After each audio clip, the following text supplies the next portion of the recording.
A casual walk along the streets of Nairobi does little to betray the struggles of the battle-hardened young man. An author, a motivational speaker, a leader, an orphan, a survivor from the streets, perhaps can best describe the twisted life of 25-year-old Amos Onyango. Having his parents take their last breath at the age of 12, Amos did not know what the world had in store for him. I had nobody to, take care of me. My relatives were not there to assist me by. So it forced me to go where I could get a place where I could have a shelter without bothering people, because most people tend to be bothered when you see you are an orphan. Abandoned by one of his uncles who had, during his father's burial, promised to take care of him, the streets were his only hope. But I still thank them because I learned from the past, even though they didn't help me that much. He says landing in streets was his biggest risk yet. They were not their type was not the real type of a human being that I was used to. I was used to a life where I interact with people who are clean, their clothes were so dirty. Some were drug addicts, and some were alcoholics. Compassion from a host of good Samaritans who would take him in at various times during the struggle would change the course of life. So after street life, I met a person called Mr. Watembo who introduced me to Hills Combined Academy. He gave me a check. His dedication having to survive through its fair share of challenges. Elb was able to pay my full fee, and Kay was also able to pay my full fee. Though in terms of basic needs and other things like food, that was upon me now. I could fetch water from the river, go and sell in the hotel to just earn a living.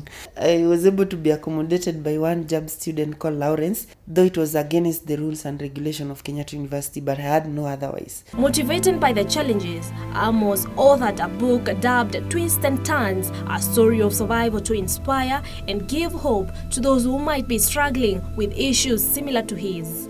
I would call this book a raw, unedited story of Amos. He says things as they are, not calls people's names, but mentions and put names to faces, people who helped him through the journey. It shows an ambitious and determined young man. That is what his book shows you. Amos now having risen through the social ladder that he could only have dreamt of during his early life. So currently I'm involved in mentoring young people. So I sponsor 2 students currently, and I pay their fee. His conviction and hard work earning accolades from his friends and workmates.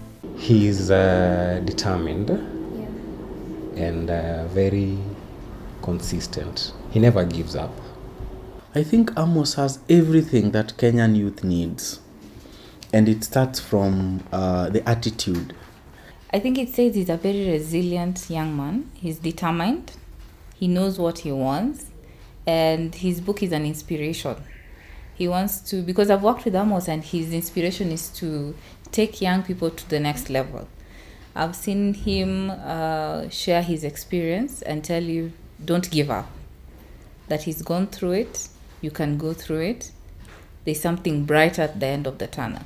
Amos is an exemplar of a young man who is dedicated to what he has chosen to do, and I wish him the very best. I have no doubt in my mind that God, in his immeasurable kindness, will place him in a place where he'll influence the world. For Amos, he's an example to those who are experiencing turbulence in their lives that the future is bearable if one discovers their purpose and stay focused towards achieving their childhood dream.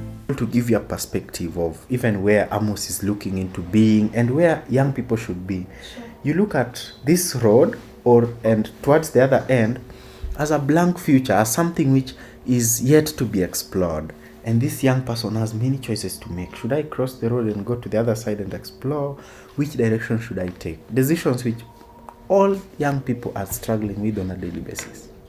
The life in street is not forever. There is always life, a better life. As they do say that there is no pain without gain. So through the pen, there is something that I've learned in street life that I would wish to share with those people that I stayed with in that particular life of street. For Amos, life challenges have done little to deter his childhood ambitions, a lesson to those who have walked a similar path to his, to soldier on in spite of the obstacles. Felicity Gitonga, reporting for Channel 1, Nairobi.